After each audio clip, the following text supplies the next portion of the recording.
problem solving skills also. So they can help navigate challenges and make informed decisions. We all know that substance affects the part of your brain that helps you make logical and rational decisions. So we need to also help them do this.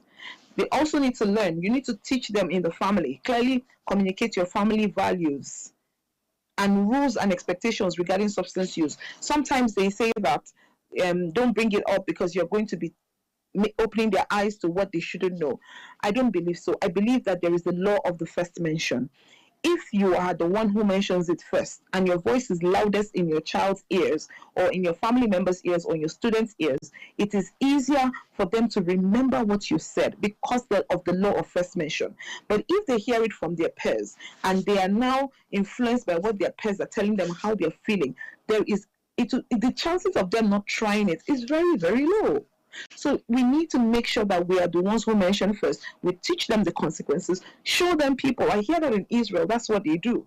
They would tell you, this is what this person did. Look at the person's house. This is how it ended up. Look at where Judas Iscariot, something. I know that happens. It's important. That's why I put myself out there. That's why someone like David puts himself out there, so that you will see live what substance has done to a human being. I wanted to be a lawyer as a child. I was a child prodigy, what you call a child genius.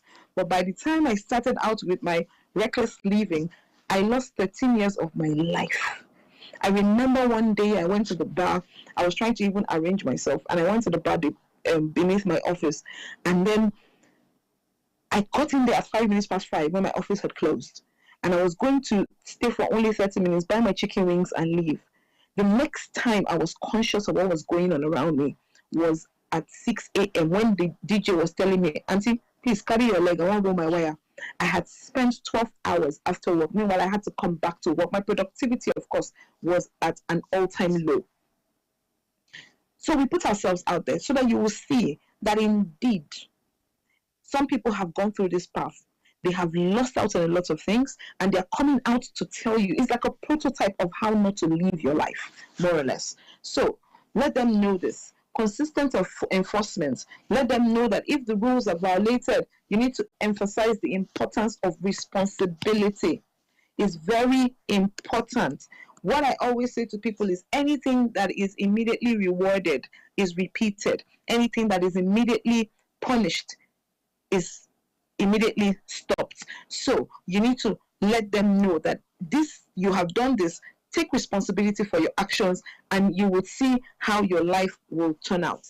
Another thing that we need to do is encourage them to have healthy hobbies and activities, because these help in engaging their time, and it promotes positive social interactions. Community involvement is very important. Foster a sense of belonging by participating in community events or volunteering. That is one of the things that helped me in recovery. I plugged myself into a community that was taking the bulk of my time. So it took me time to rewire my brain not to even relapse. Regardless of this, I had a baby 2 years ago. When I got into the hospital, I told the doctor, I said, I have an addiction history. Please do not give me anything that will cause, me to have a relapse. And she said, whatever medication we give to you has the potential to actually make you addicted. So I said, okay, that's fine. Well, I've told you, I will be conscious of it. And this is me that has been sober for 11 years before then. But when I started taking the medication, I waited for my child for 10 years.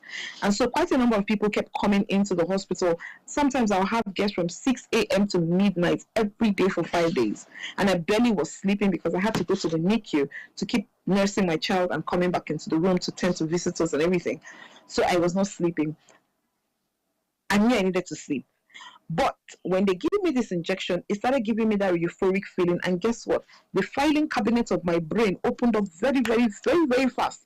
Before I knew it, I started enjoying the feeling.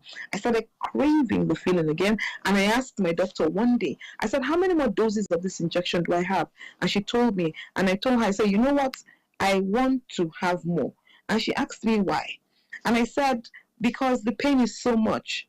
And almost immediately I remembered, Tega, get a hold of yourself. You know it's not true. And I told her, I said, look, I lied. She said, are you joking? I said, no, I'm not.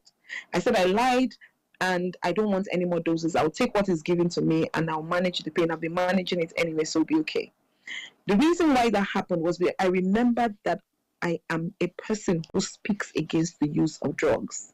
I have a relapse prevention course that I am giving to people to stay sober. I am someone who, this is my purpose, to make sure that people who I come in contact with don't toe the path that I told, then I will now relapse. How would it appear? That brief conversation I had with myself is what saved me after being sober for 11 years. So when a person gets in substance, you are actually in recovery for the rest of your life. Is it not better for you not to even get in? Because you are on edge for the rest of your life. I can't even drink alcohol. I don't drink wine, no matter how small. I don't even bother. I'm not opening any doors. I understand my triggers and I don't want to have anything to do with them. So, encourage healthy habits, hobbies, and activities. Of course, with soft skills, we teach you how to cultivate better habits also. Another thing parents and family members have to do is monitor and supervise your child's friends. They are aware of their social circle. Get to know their friends. Because when you know their friends, you will know the kind of things that your child engages in. Those children will not try to impress you. They're children. They don't have the sense to try to impress you. But when you notice them, you will know that something is off. And if you notice that your child has suddenly changed friends from the ones that you knew before and has new friends, it's time for you to look a bit closer. That means something is a bit off, especially if you don't understand the new set of friends that these children are. Then you need to also monitor and provide supervision on social gatherings to ensure a safe environment. There was a time that I had one story about some people going for a party, young children, teenagers, they went for a party. And as soon as they got into the party, they arranged cups of alcohol at the door. Private party, of course, was a house party. And those red cups and put alcohol in it. Unfortunately, it wasn't just plain alcohol that was in that. People were just taking and ingesting all sorts of things. I know the stories that came out of that particular outing. So you need to supervise the social events that your teenager goes to. Yes, some of them may have gone to school, but when you have put enough in them before they go to school, be sure that the values that you have put in them will guide them and be an anchor to pull them back no matter how far that they go. Another thing we need to do as family members or parents or caregivers or teachers is to model healthy behavior. You need to serve as a positive role model by exhibiting healthy behaviors, including responsible substance use. We know that there is something called a socially accepted drug, which is alcohol and cigarettes. But when you see a child, when a child sees you drinking and smoking in the house, when he starts smoking and drinking, you won't know because, I mean, it's the same smell anyway. You will think it's the one that you smoked. So you need to also model a healthy behavior so that they don't pick up those unhealthy behaviors. Communication style is also very important. You need to be open and have effective communication to be able to encourage the same in them. One of the things I tell people is you can't be an authoritarian and expect that your child is going to turn out well. You can be authoritative. An authoritarian is different from an authoritative parent. Being negligent is also a matter. Being a negligent parent or a negligent caregiver or permissive, those are very unhealthy parental styles. We also need to understand that if you know that there is a mental health disorder which can be comorbid with the substance use, you need to address it very quickly. You must address the mental health of the person so that the person doesn't have to now take to substance to deal with the mental health disorder, and know when to seek for help. Because there is professional help. You can call the NDLEA and then they will be able to help you if mental health concerns arise. Stay updated. For us on the streets, we say stay woke. Stay woke. Don't lose guard. It's important that you stay updated because you need to know the current trends in substance use to better understand the potential risk and challenges. When now, if a parent, I remember I think I was talking to David one day and he sent me a picture of what a mother actually saw in her child's room. She didn't even know what it was. So if you are not updated, you will not even know when you see paraphernalia in the person in your child's room.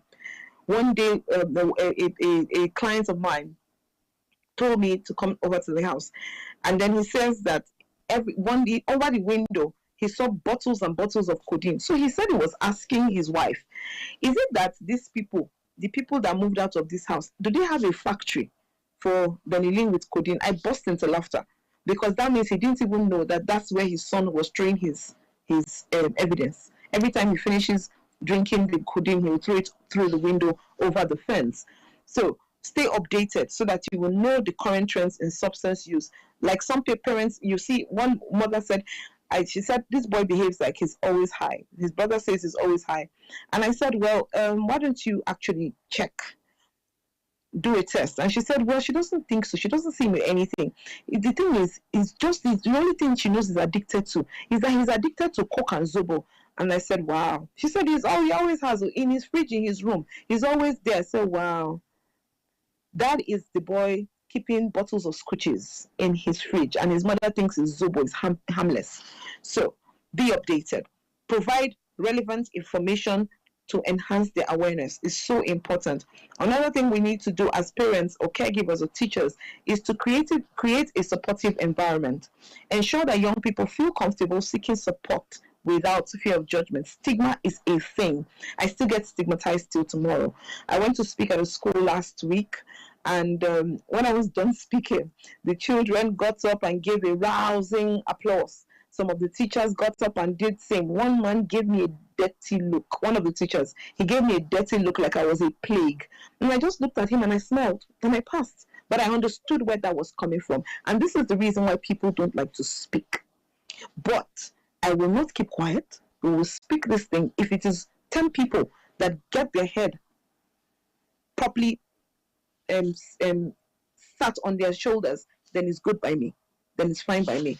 You can do all your stigmatizing as much as you want. I always ask a question.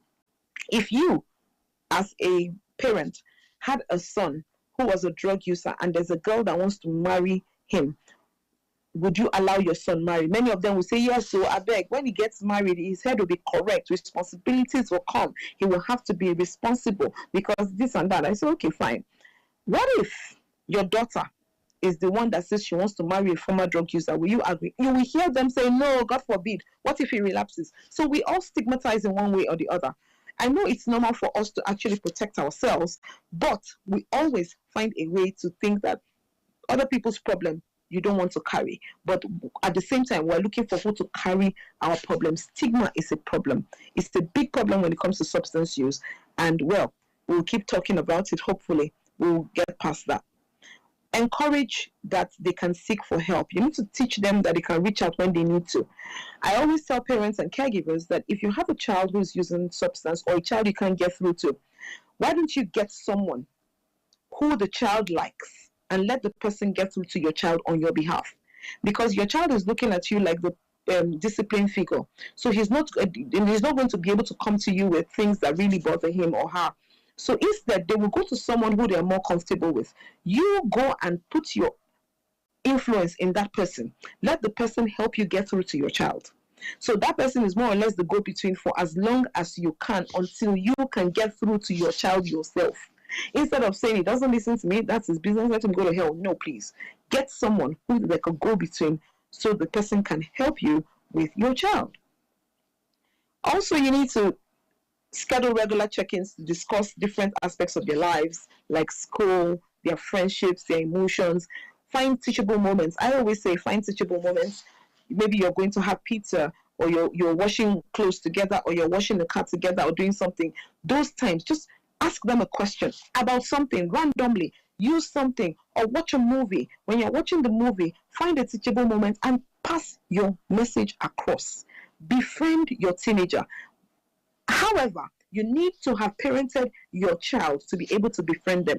Because if you don't parent them properly, it will be harder for you to actually befriend them when they're older.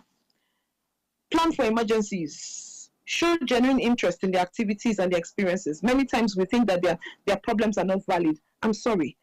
Every child's problem is valid. As a parent in the family, every child's problem is valid. A 2-year-old child is valid. A problem is valid. A 6-month-old problem is valid. A 6-month-old is just thinking about how to suckle at that age. But that problem is valid for them. It doesn't mean that because you are trying to make money and build a house does not mean that their own issues as teenagers are invalid. They are indeed valid. Another thing we need to do is stay vigilant for warning signs. stay vigilant. Beware of sudden changes in their behaviors, their mood swings, academic performance.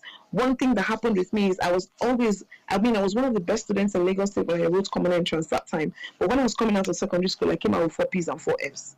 I failed very, very badly. It was a shock to everyone in my family, yes, but they did not notice the gradual decline. So if they had noticed the gradual decline, they would have been able to tell that something is going on here. What exactly is this? So you need to actually be aware of sudden changes in their behavior. You also need to be aware of physical changes, signs of substance use, such as changes in their appearance or their hygiene. Very, very important. Lastly, please ensure that young people have access to emergency contact information. Let them know. I call it the love number. Let them have a number that they can call in case of emergency. These days, they go to places. I mean, people use marijuana to make pastries. They use marijuana, cook it in noodles, cook it in beans, jollof rice, all sorts of things. And people just lose their themselves when they ingest those things unknowingly. So when these things happen, be open enough that they can call you and say, this is what is going on with me. Come and get me now. Let them be open enough with you. All those days of, oh no, there is a gap between you and your child, is causing more harm than good. Your child will not respect you less if you are friendly with them. I promise you. Thank you very much. I think I've covered my 30 minutes. Thank you very much, Tega. You have in 30 minutes thereabout, you have delivered something that would impact people's lives for a lifetime. Thank you. You can mute yourself now. Then when it's time to, okay, let me help you from this end. All right. Thank you there once again, Tega. Quickly, okay, before we proceed, I think we've gotten quite a lot from Tega this evening.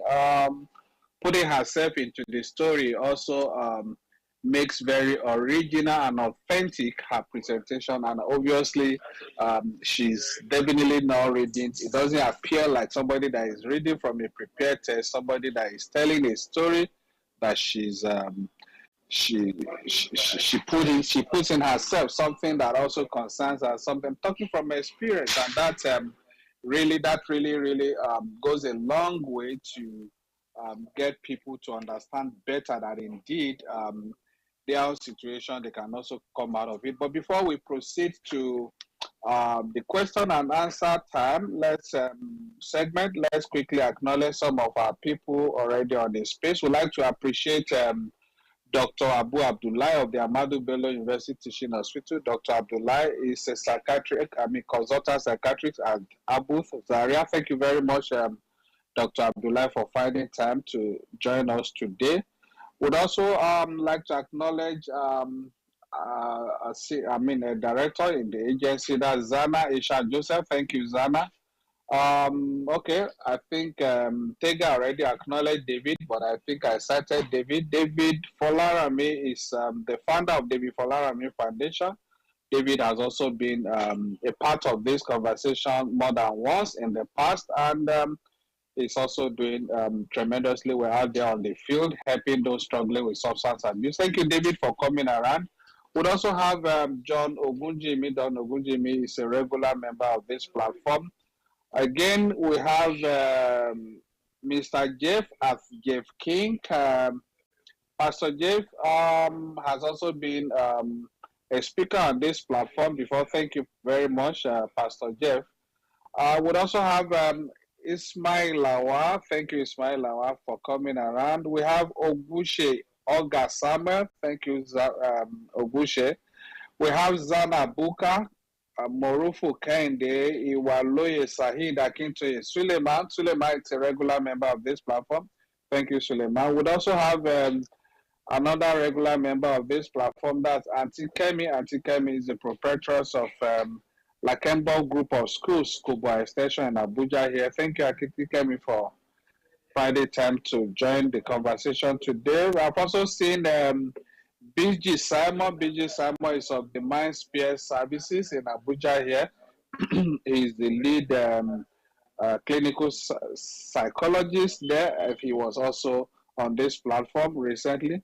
Thank you, Zen. Thank you, Samuel Omogo. There seems to be a semblance between this Samuel Omogo and Tega Omogo. I hope it's from the same family. Thank you very much, Samuel Omogo. We'll also have Bori at Dayi Ojeno. Thank you, Bori.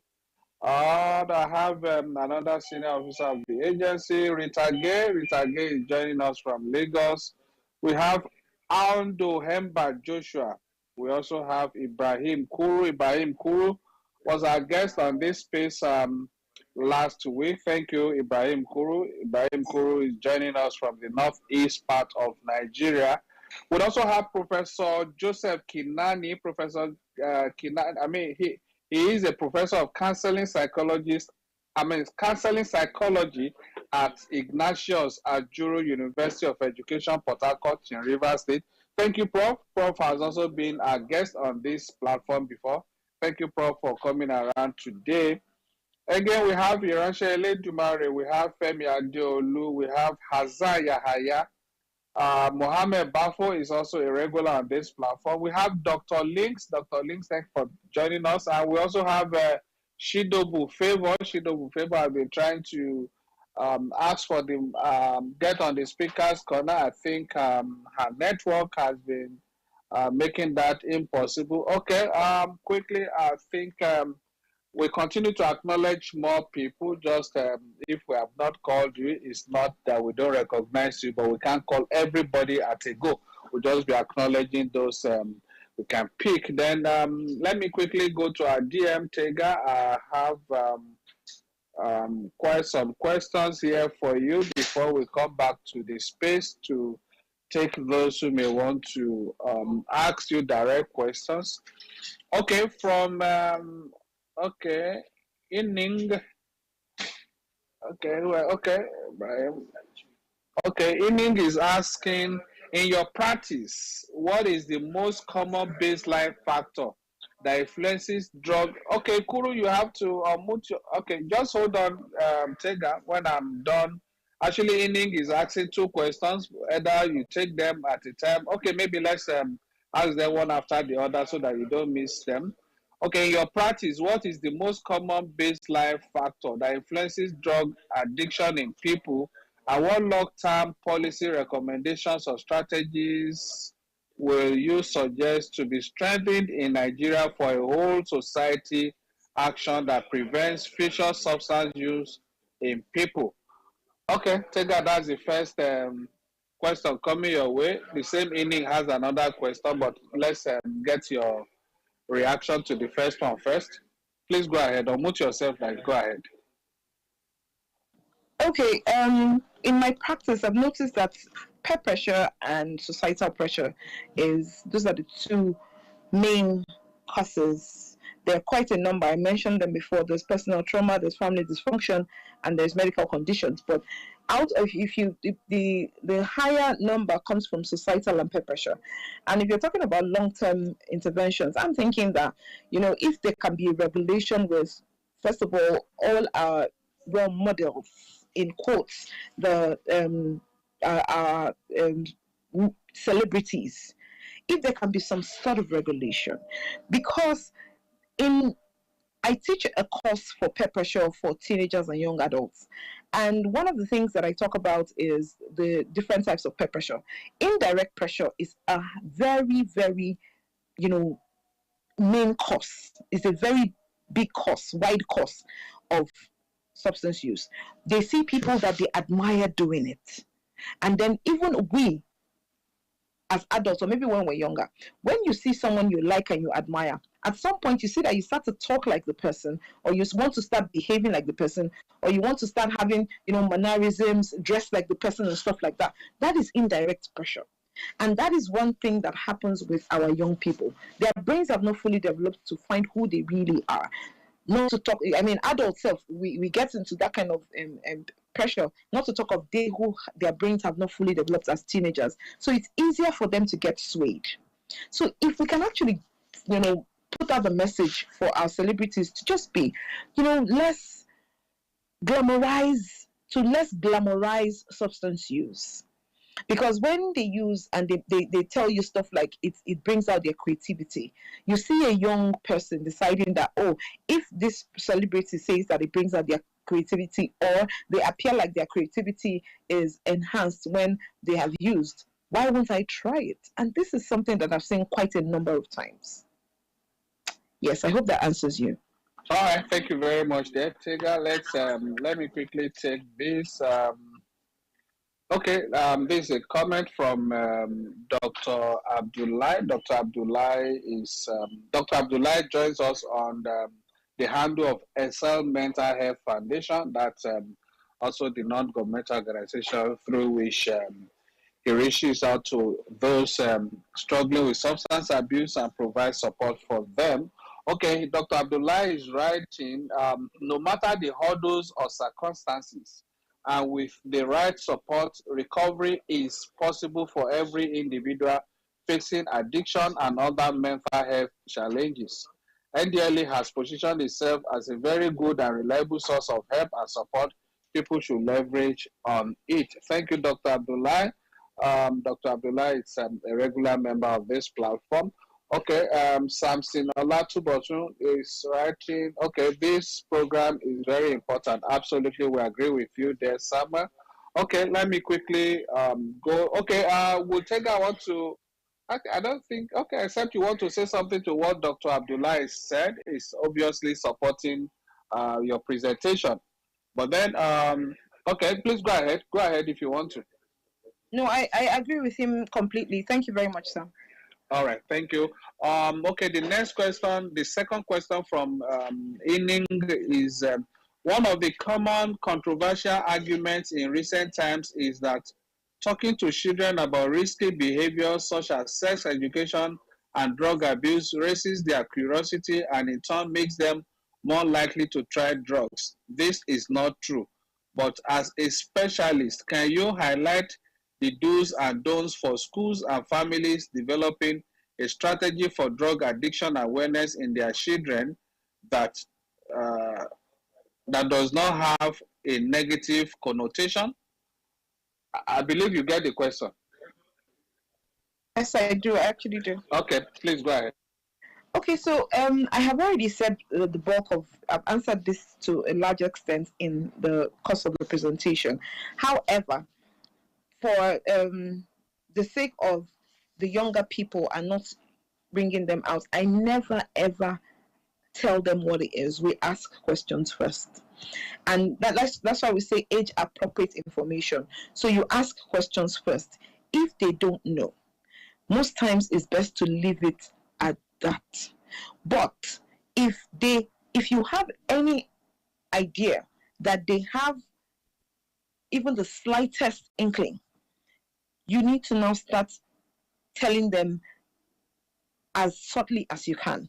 Like if there's an 8-year-old, that, like my friend told me that her 7-year-old came from school one day and told her that his friend put Mentos in Coke and then it was bubbling up, and when he drank it, oh, he liked the way he felt. At that point, she asked me, she said, what should I do? I said, just tell your child that there are some things that you shouldn't mix. Is it everything that you like that is good for you? And the boy said no. He said, okay, so that may feel good, you may like it, but it may not be good for you.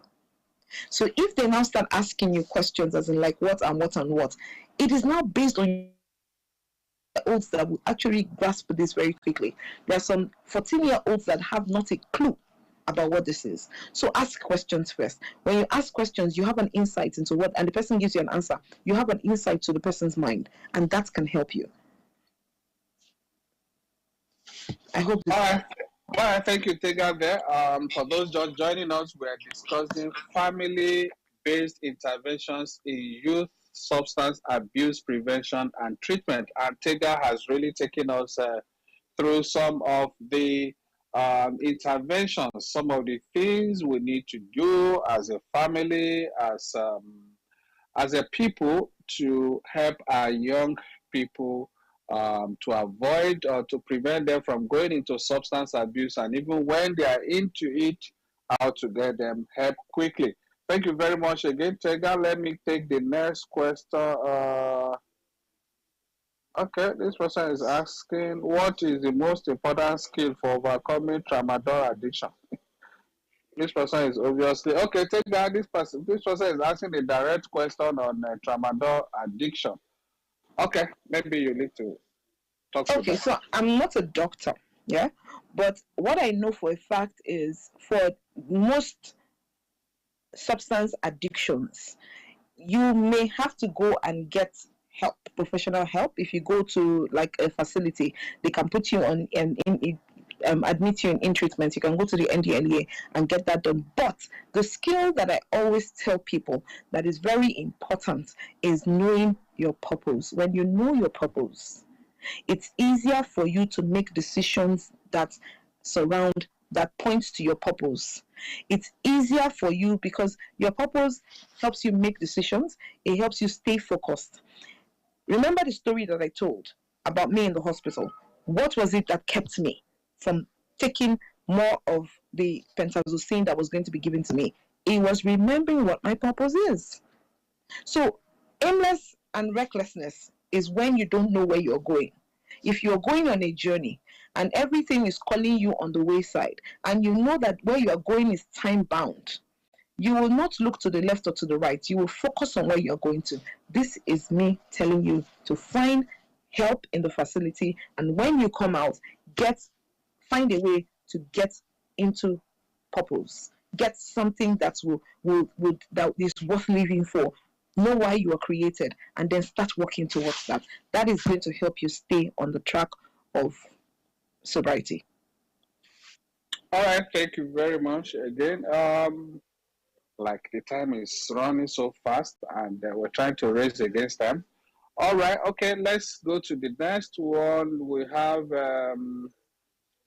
Nani. Nani is asking, how do family dynamics and communication patterns influence the success of youth substance abuse prevention and treatment efforts within a family-based intervention framework?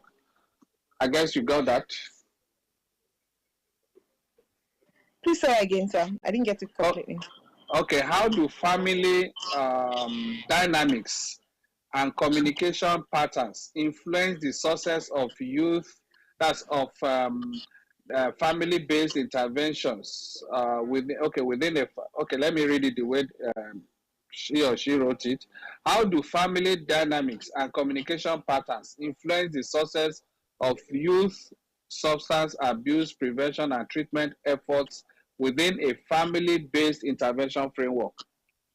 More or less is everything that we have said today. You need to actually find ways to be more involved in your child's life. And when you build rapport with a child, it's easier to instill values, it's easier to get them on the right path, it's easier to pull them back. You will know when they're struggling with stuff. So it's important that you have rapport with your children. It's important that you know when to correct them. It's important that you know who their friends are. It's important that you know the child. So the family dynamics, parents, there is no gender role when it comes to being a parent. A single father can take care and have fantastic rapport with his children. A single mother can decide to be intentional and have, fantastic rapport and effective communication. However, if the family unit is whole, that the father and the mother are available, better still. However, there are people that even father and mother are present, but they are not present. So being present in a child's life, having rapport with them, better communication, your parenting style should be more authoritative than being authoritarian, and not negligent and not permissive. Have a relationship with these children and pay attention. When we're at home, we're at home. Leave work at work, and when you're at home, even if you have to work, have time that you take off to be able to pay attention to the home front. Does this answer you, ma'am? Of course, I'm sure. I'm sure the person. I'm reading from the messages in our DM, so I'm sure the person. If the person is not pleased yet, I'm sure he or she will send another message. But then That's what we're reading in our GM. Okay, but then we have, before I come to Ibn Saad, let's get the perspective of Dr. Abdullahi to this whole conversation. Dr. Abdullahi, please, you're welcome. Thank you very much, Mr. Femi Babafemi, and thank you to our guest speaker today. Honestly, while listening to her, I just wish we will have this conversation every day. Because to be honest, no matter the policies, no matter the effort of various agencies or organizations, the most important, in my opinion, is the family, honestly. In my practice, let me say one of the challenges you will have is denial from family, significant others in the family, who outrightly will deny the existence of these problems within the family. And as a result of this, help is not sought until things are completely out of hand. I believe if we get the family values right, if we get the family unit right, I think a lot of these problems we are talking about will be gone.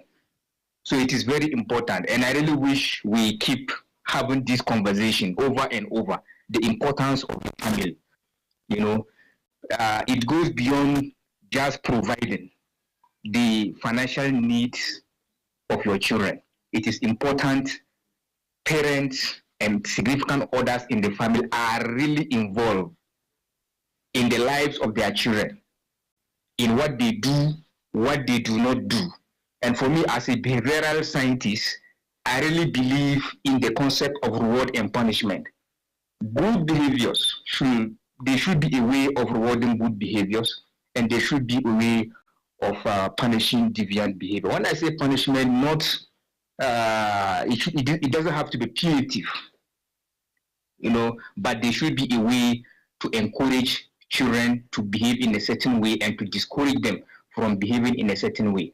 And reward and punishment comes in handy in that regard.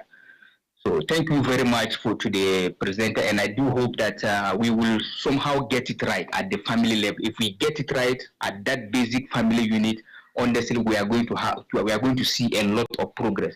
Currently, I have a client that I am currently managing, and one of the challenges I am having is this issue of denial. Some segment of the family believe this is not just a drug problem. Somebody somewhere is actually casting spells or whatever on this guy, and they don't believe in what this guy has been in and out for several times. And until we have everybody on board, people understanding the importance of having a good family unit where every individual in the family is pulling in one direction, but by the time you have blame games, it is your fault, the mother says the fault of the father says the fault of the mother, or something like that, having so many enablers in the family, then there's going to be a problem. So it is really very important. So I thank our guest speaker today for a very wonderful job done, and we hope to see more of these presentations coming up. Thank you very much once again, Mr. Femi Babafemi, and thank you to our listeners. Thank you very much, Dr. Abdullahi. Always apt and impactful. Thank you once again for your intervention. I want to say something to the intervention from Dr. Abdullahi. Thank you.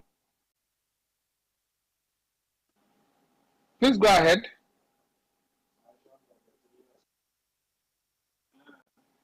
No, go ahead, Tega, please.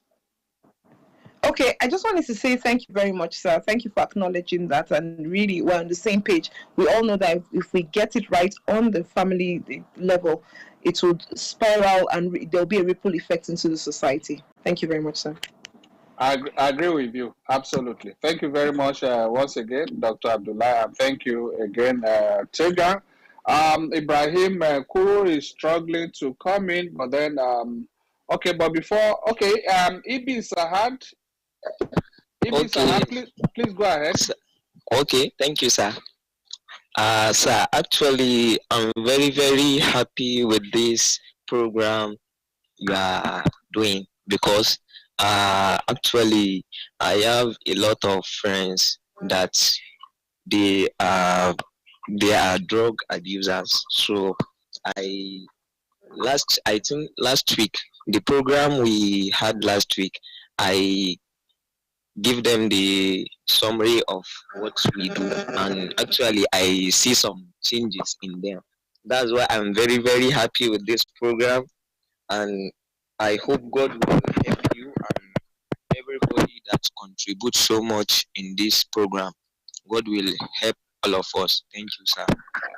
Thank you very much, Ibn Sahad. We appreciate your remark and your compliment. Would also appreciate the fact that this is not only benefiting you but also impacting your friends that are struggling with substance abuse. And we encourage that more people would continue to share this conversation with their friends, family members who are struggling with substance abuse, so that they can also learn and pick one or two things so that they can improve and do better in life. Okay, let me take this one from Pastor Jeff. Pastor Jeff is writing, the family also needs to improve their narratives by not stigmatizing the family member requiring treatment. Absolutely, Pastor Jeff.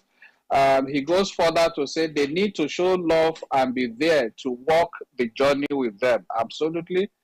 He's also saying labeling them the black sheep of the family, isolating them, etc., won't help them get better. That's also correct. Okay, he's not done yet. Family needs to know that rehab centers and professional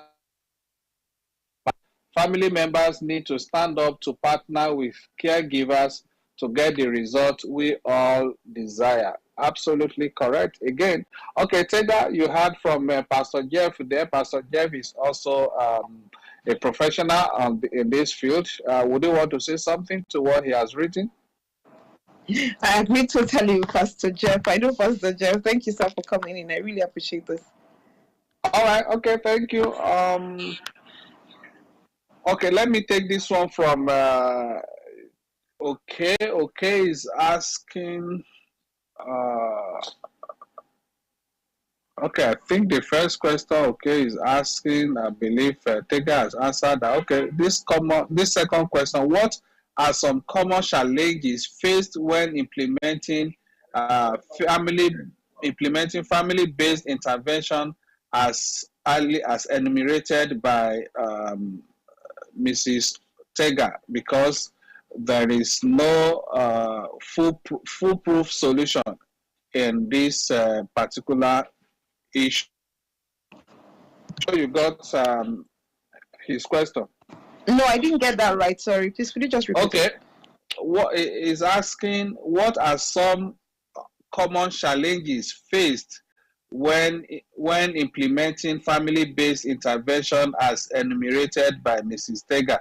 In essence, I mean, it's not as if all of these things you have enumerated will just provide solutions. Are there challenges? Are there things that people need to know beyond just because sometimes some people will think one solution settles all, or I mean one particular strategy or skill will solve the whole problem, but then there are quite each case presents its own challenges. I believe that's what he's trying to say.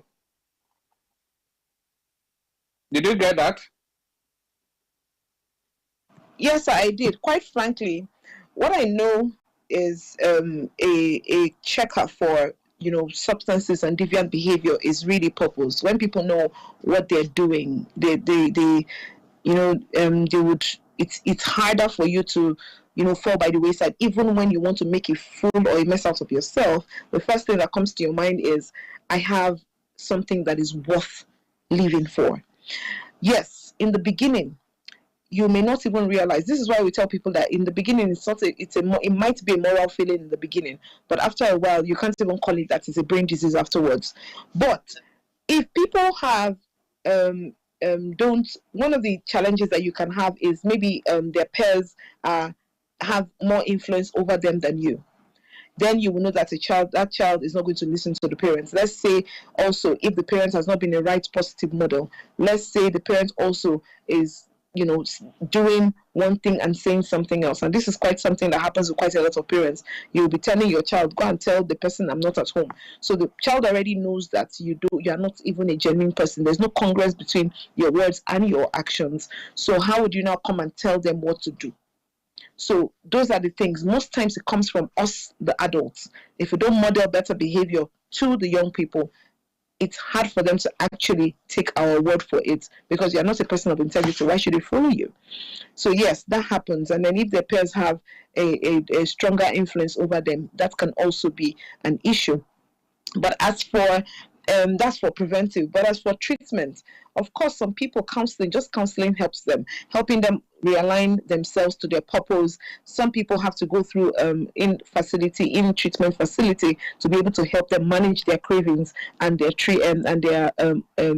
cravings and their triggers while they're in the facility. Some people can manage themselves on their own. So yes, it's not a one glove fits all.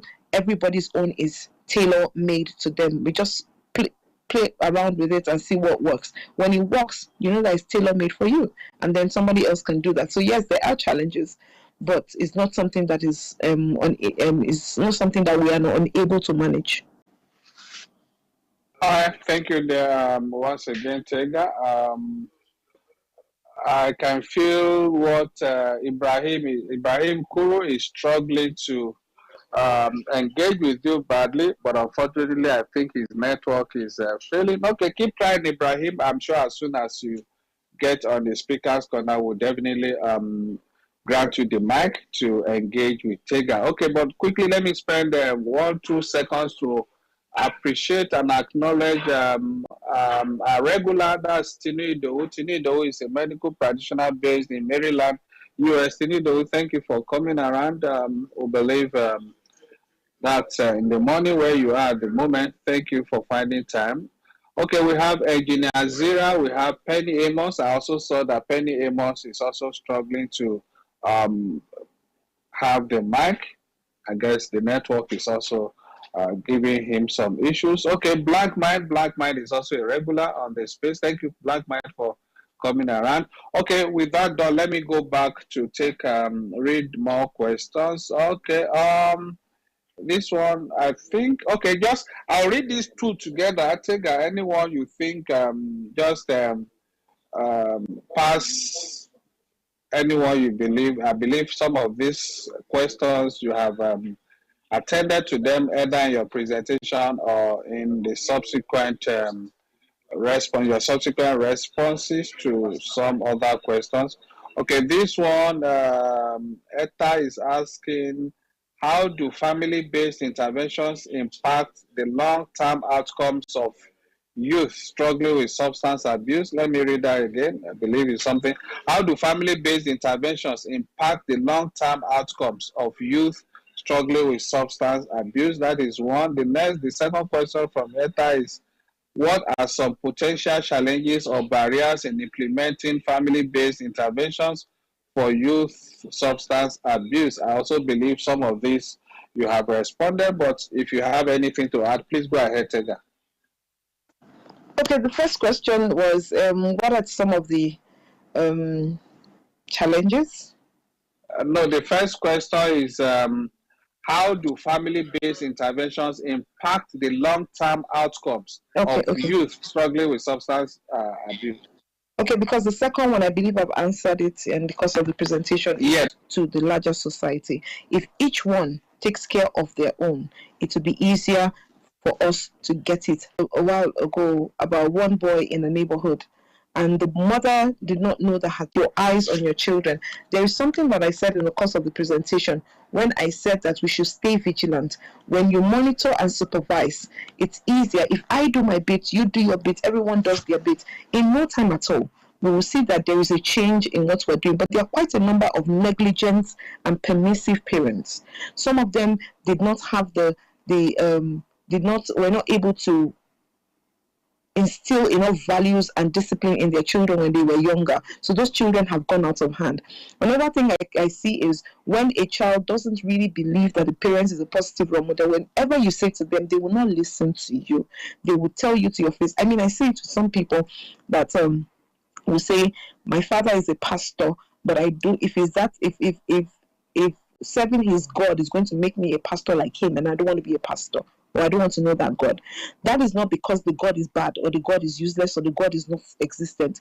It is simply because they have seen the parents say one thing, they are serving a God, and then they are modeling something else. So it's on us, the adults, that they are looking to be the positive role models. You can't throw something out of your car and tell your child, don't throw things out of the car, you're joking. As soon as you turn, in fact, if they don't snare at you, they will throw immediately after you. In fact, while you're looking at them, they will throw something out, because children actually model adult behavior. So yes, it is the bedrock. When we get it right on that level, it will have a ripple effect on the society. All right, thank you. Tega again. Okay. Dr. Abdullah is coming. Okay, let me again quickly acknowledge one or two people more. Okay, I would like to appreciate Alhaji Z.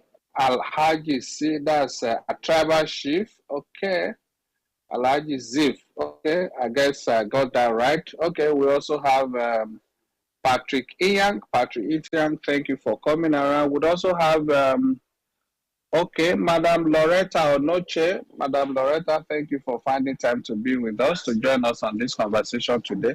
We'd also have Baba Bala Kasina. Baba Bala Kasina, thank you for, I think Baba Bala Kasina is becoming a regular on this space. Thank you. We'll continue to acknowledge more people as we find time in between. All right, Tega, let's take the next one from, okay, Dr. Abdullah, would you want to, I saw you came back, would you want to say something?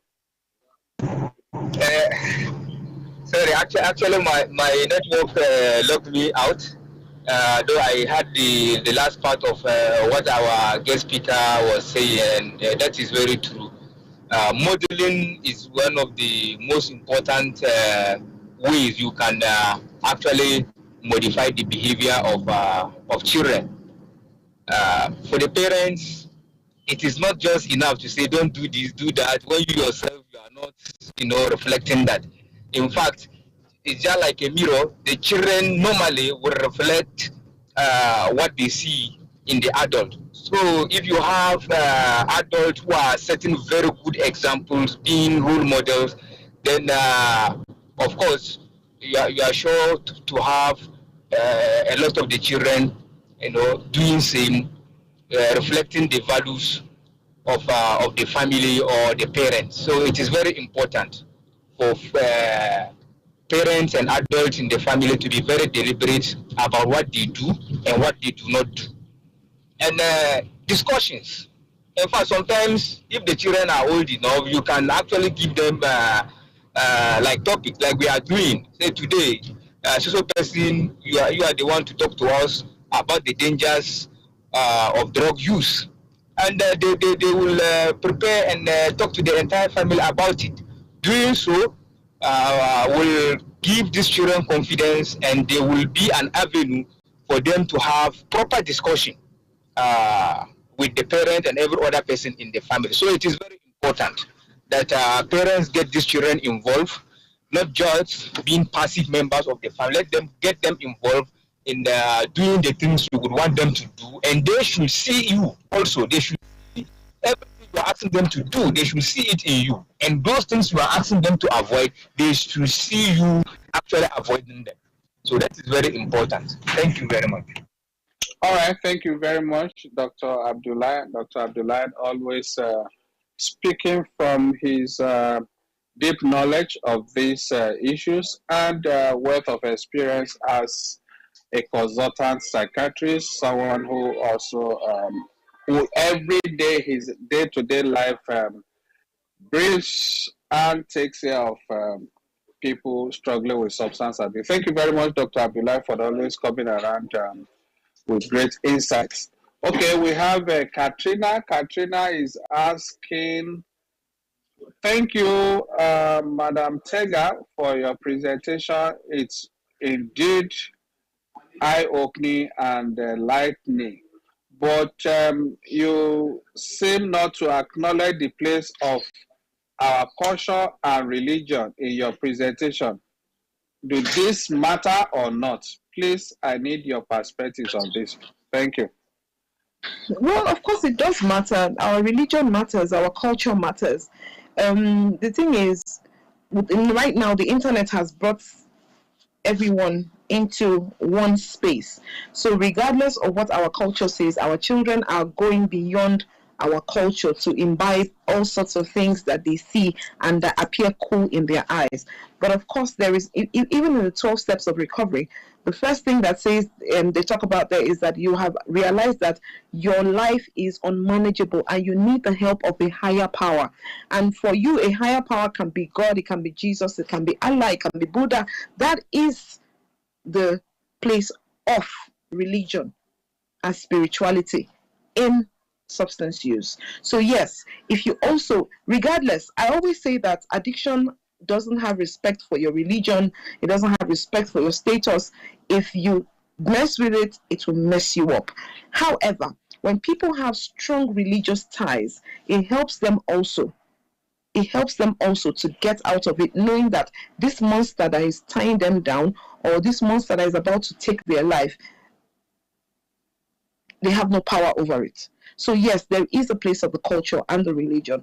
Like I said, the internet has blurred the lines between the culture. So what we do here, there were times where we could say, oh, this was not a Nigerian problem, this is not an African culture problem. But however, those lines are almost non-existent right now. We have crossed the line. They have been wiped off. Things that we see more with the Western countries, we see them here now. So yes, there is the place. However, it is what it is, sir.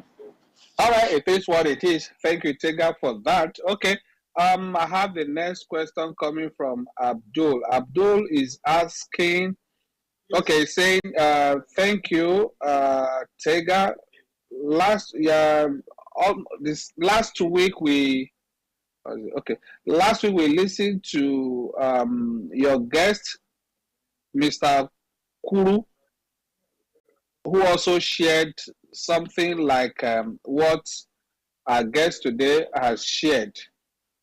Can you please let me ask her what has her own experience, that is her past, the effect this has on her current, on her marriage, on her child bearing and family living, just as Kuru shared with us last week. So as those of us who are also who are family can also take a cue from their experience.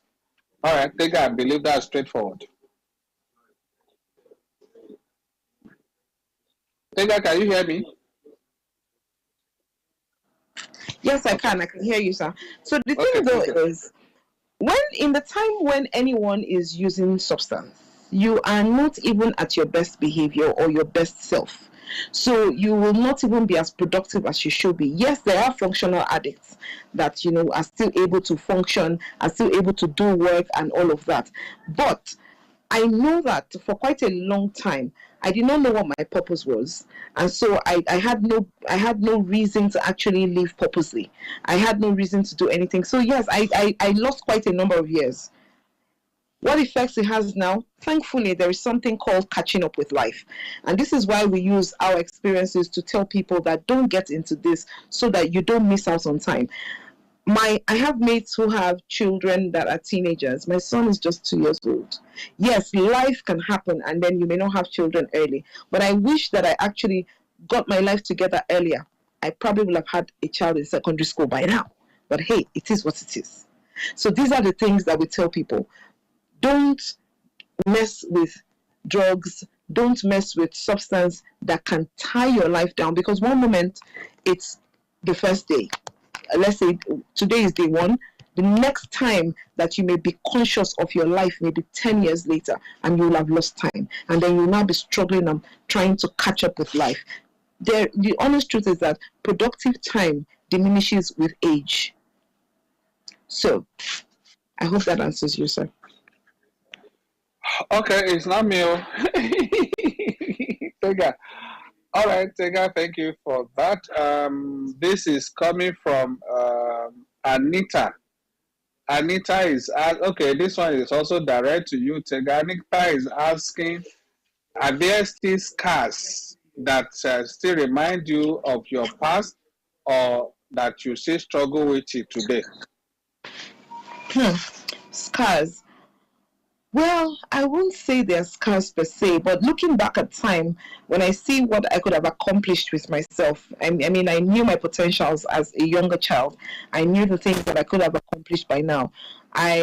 Those can be my scars, but I bear them with pride and honor, because I can now say that I am making sure that nobody has those scars as much as I can. Yes.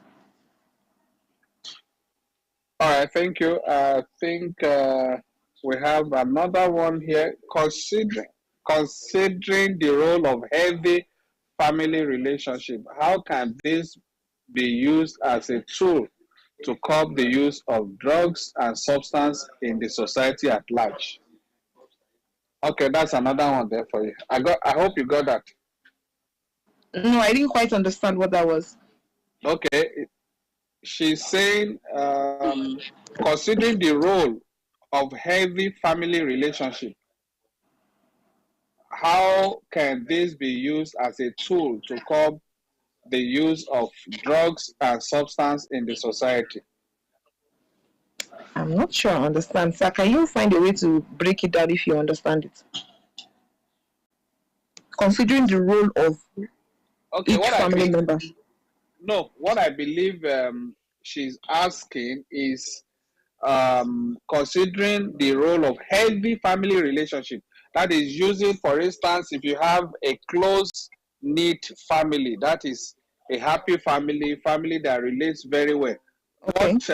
What impact can this be, of what use can this be in curbing, that is, this as a tool to curb the use of drugs and substance abuse? I believe it's something you have also spoken to before, yes, but I think it's just asking exactly open communication, effective communication. Like I said earlier, you need to know a child before you know the child has changed. So if you have a close-knit family, you'll be able to know that this child is withdrawing. Let's say the child is someone that used to come to you for everything, or used to leave their door open and stuff like that. You will know that the child has changed. So if you're close-knit, it's easier for you to tell when something is off. It is when you don't know your child well, or you don't know your family member well, that you will just say, oh, I didn't even realize that some change had occurred in the child. So I think that answers that. Yeah, I believe it's actually, thank you, Tega. I believe it's actually something, for those who are just sending in these questions, please, if you missed the earlier part of this conversation, that is the presentation itself, please just after the program, go to our handle. You can always take a listen to the full presentation and get a better understanding of some of the details. But okay, here we have Tunde. Tunde is asking what okay, thank you, Tega, for your presentation on this all-important topic, that is family-based intervention in youth substance abuse prevention and treatment. What can those in polygamous families, can this work for them? The things you have listed and identified in your presentation, can these interventions work in polygamous families, given the circumstances and the ill feelings in polygamy? I believe you got that, Tega. Yes, I did. Even if it's in poly, unless the child is an only child and the mother and the father are late, there is somebody that is close to the child in the house. There is always someone. Unless the father is late or the mother is late and the child is an only child, then you will say that none of this is going to work. Maybe because they are the family dynamics of step siblings and all of that. But if that is not the case, I always know that regardless of having a father and a mother, God is kind enough to always send a laborer who will decide that I will take to you, even if the child is an only child and father and mother is not available. However, if that is not available also, that can pose as a problem. But it is possible, very possible.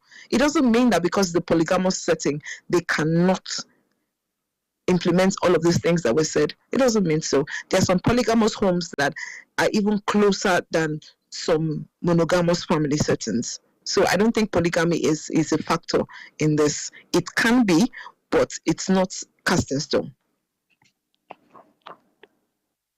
All right, thank you. We're gradually winding down, and while I take the next round of questions, I'll urge Tega to please prepare for your for your closing remarks. That's after the next question I'll be taking. Then I'll still invite you again to let's have your closing remarks before we close this conversation today. And that is coming from Ahmed Nuhu. Ahmed Nuhu is writing, says, thank you, Tega. We well appreciate your presentation. I would like to ask you, where I live in the part of the north, religion and culture play a huge role, where most of our women suffering substance abuse have the culture of being kept within the house, nobody to talk to and nobody to get them help.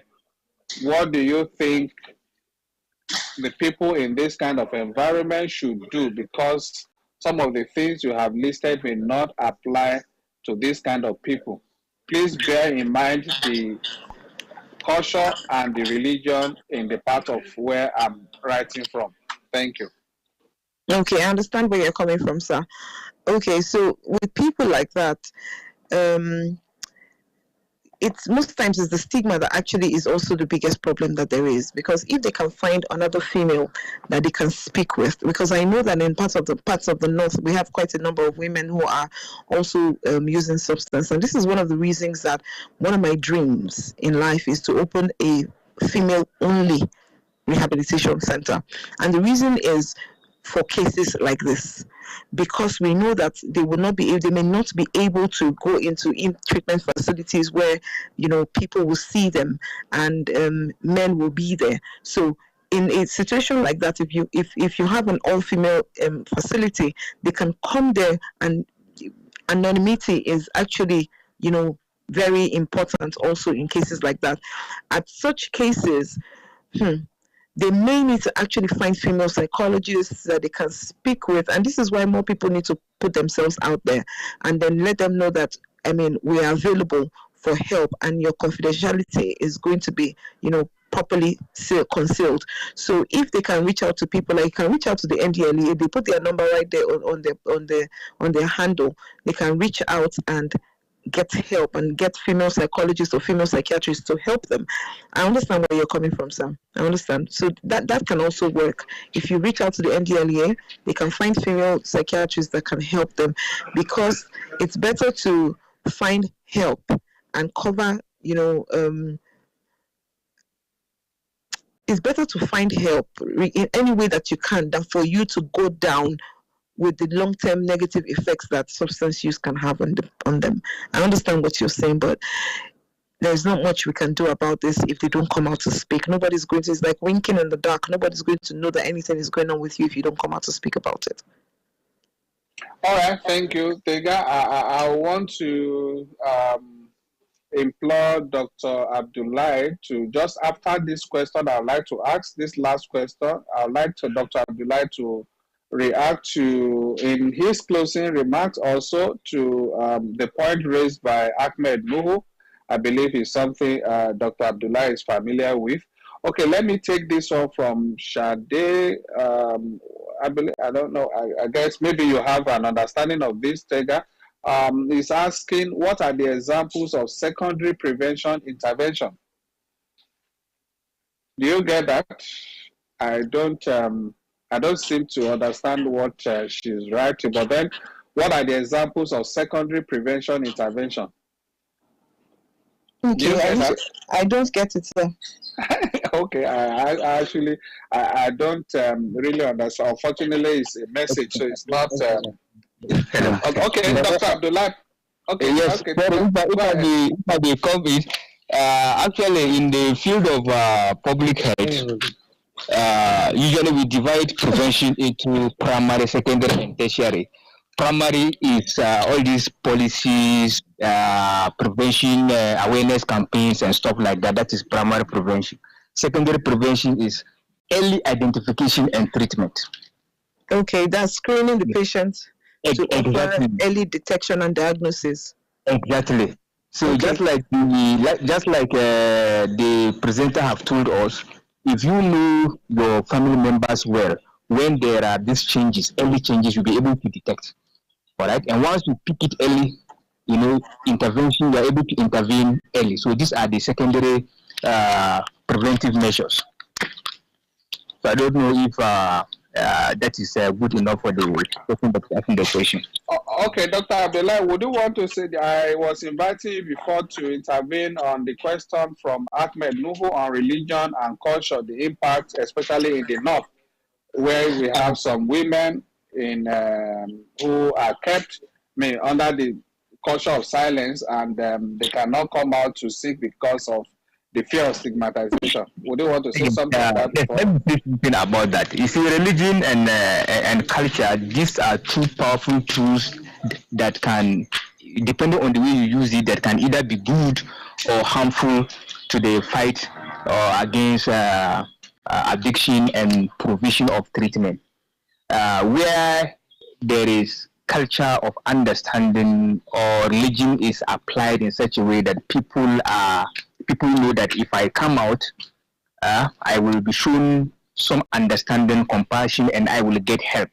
It could be a powerful tool. But in a situation where religion can be used to stigmatize individuals who are having this problem, when an individual come out and from the religious point of view, the person is viewed as a bad person, someone that has gone astray, someone that is wayward, that makes it very difficult for these people to come out and get help.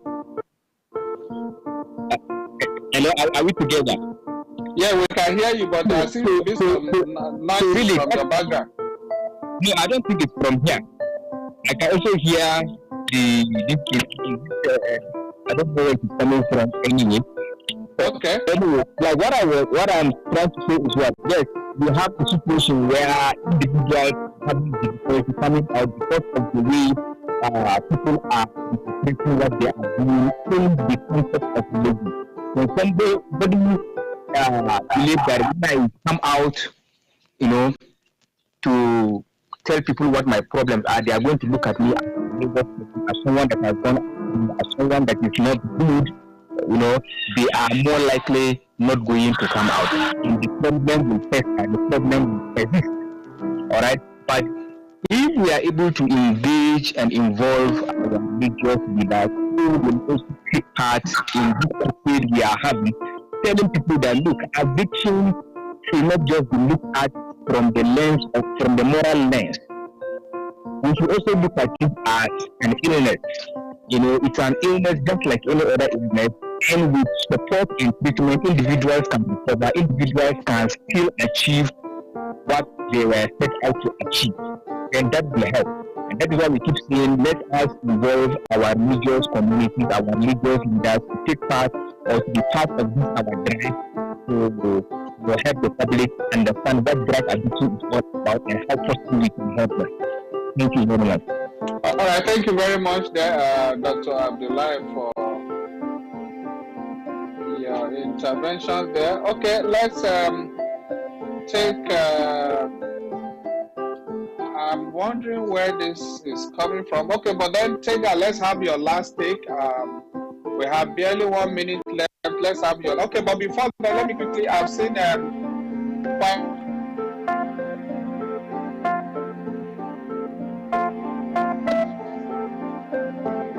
okay, let me quickly appreciate and acknowledge MS Mai, Katia Baby, Dr. Loretta. Dr. Loretta is joining us from Illinois, Chicago. I mean, that's Chicago, Illinois. Loretta, you joined late today, but then I understand the fact that time difference poses a lot of challenge sometimes, especially you that you have to go to work in the morning. Okay. Thank you very much, dear. That will be all from my end. Okay, let's take the final, the parting shot from Tega now. Tega, go ahead. I'd like to say that everybody should remember that we are a community. If you see something, say something. As a family member, as a community member, because if you see your neighbor using substance and you don't say anything, that neighbor might be the one that will influence your child. So if you see something, please say something. You don't have to report them to authorities. You can actually just counsel them or correct them. Thank you so much, sir. All right, we'd like to appreciate and thank our guest today, and that is Tega Omogo. Tega is the project coordinator of Back to Light Foundation, which is aimed at war youth at a time. She is also the lead coach of Tega Omogo Consults, which is an organization she uses to coach, counsel, and teach life skills that help promote the output in life. She is indeed a mental health and addiction therapist. Thank you very much, Tega, for giving a good account of yourself today. Once again, we'd like to appreciate some of our people on the platform, whether you have been the listening corner and contributed to the conversation today, whether in messages or in direct address. We'd like to first appreciate Dr. Abu Abdullah. He's a consultant psychiatrist at the Ahmadu Bello University Teaching Hospital, Zaria. Thank you very much, Dr. Abdullah, for always coming around to share with us from your deep knowledge of these issues. Zana Isha Joseph is a senior officer of the agency. Thank you, David Folarami. David Folarami is also on this field. Doing great well, and that is of the David Folarami Foundation. Thank you, David, for all you are doing out there. John Ogunjimi is a regular member. Thank you, John. Thank you, Pastor Jeff at Jeff King. Pastor Jeff has also been here on this platform. Ismail Lawa, Ogushi Oga Samuel, Zana Buka, Morufu Kende, Iwaloye Sahid Akintoye, Suleiman Atikemi of the Lakembo Group of Schools, Kubwa Extension, Abuja here. Thank you. BG Simon of Mindsphere Services, Abuja here. Thank you, Zen, Samuel Omogo, Bori Agdayi Ojenun, Rita Gay, Ado Hemba, Joshua, Ibrahim Kuru. Unfortunately, Ibrahim couldn't get his network right. Sorry about that, Ibrahim. Definitely, I believe next week provides another opportunity. MS Mai, thank you.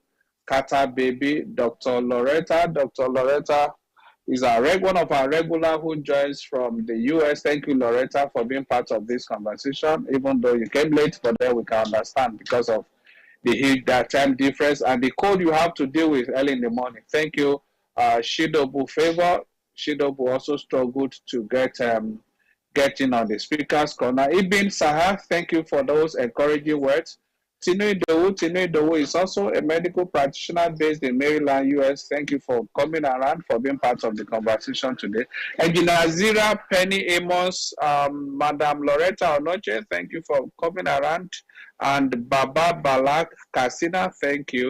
We also have Professor Joseph Kinani. Professor Joseph Kinani is a professor of counseling psychology at the Ignatius Ajuru University of Education, Port Harcourt, Rivers State. Thank you, Prof, for coming around. Irashe Eledumare, Femi Adeolu, Hazza Yahaya, Muhammad Bafo, Dr. Links, thank you. Everyone, appreciate we cannot acknowledge or mention each and everybody by your names, but then you please note it that indeed we appreciate your being part of this conversation. Please, it's not just enough for us to listen to this, make contributions. Let's also ensure that we share. Go back to our handles at the end of this program and share this. It's recorded live on our X Space handle on our X Space handle on our X handle, as well as on our Facebook and YouTube handles. You can always listen to it again and share with others so that they can, just like Ibn Sahad mentioned, he shared it with others, and their lives are gradually improving. You can be saving lives by doing that. I'd like to appreciate my colleagues from this end who are working behind the scene. That's Shidi, Musa, Francis, Dele, Mahmoud, Val, Kumbi, and the rest of you guys. I may not be able to mention all of you. Just know that you are well appreciated. Once again, we'd like to appreciate everybody that has been part of this conversation today. It's Friday. Please note that where there is that feeling of going out and enjoying yourself, but also note that you have to do all you have to do within the ambit of the law, so that you are not doing the wrong thing, and also ensure that you avoid substance abuse. Stay away from illicit substances so that you are not burning your fingers. That's why we bring people that share experiences with us on this space. We can learn and avoid certain mistakes. Until we come your way again next week, please be safe out there. My name remains Femi Babafemi. I'll hand over to Mahmoud. Bye for now.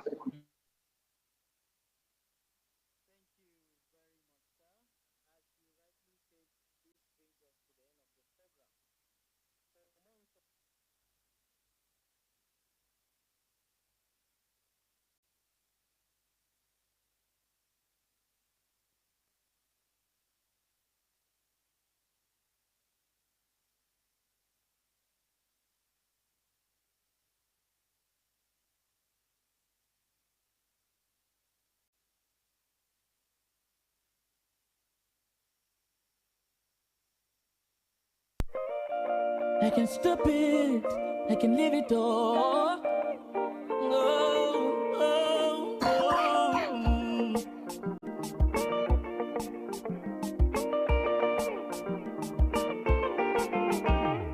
I can't stop it, oh, I can't stop it, oh, I lie. I can't leave it, oh, I lie. I can't leave it, oh, I lie. Rock go shot in my life. I can't stop it, oh, I if I sit down, they do nothing. I can't leave it, oh, I lie. I don't go wait until it won't be. Oh, I lie. I don't go wait until it buy me. Oh, I lie. I cannot put I make a drop so to me. Even do something must to kill a man. I can't leave it, oh, I lie. I cannot put I like I'm killing me.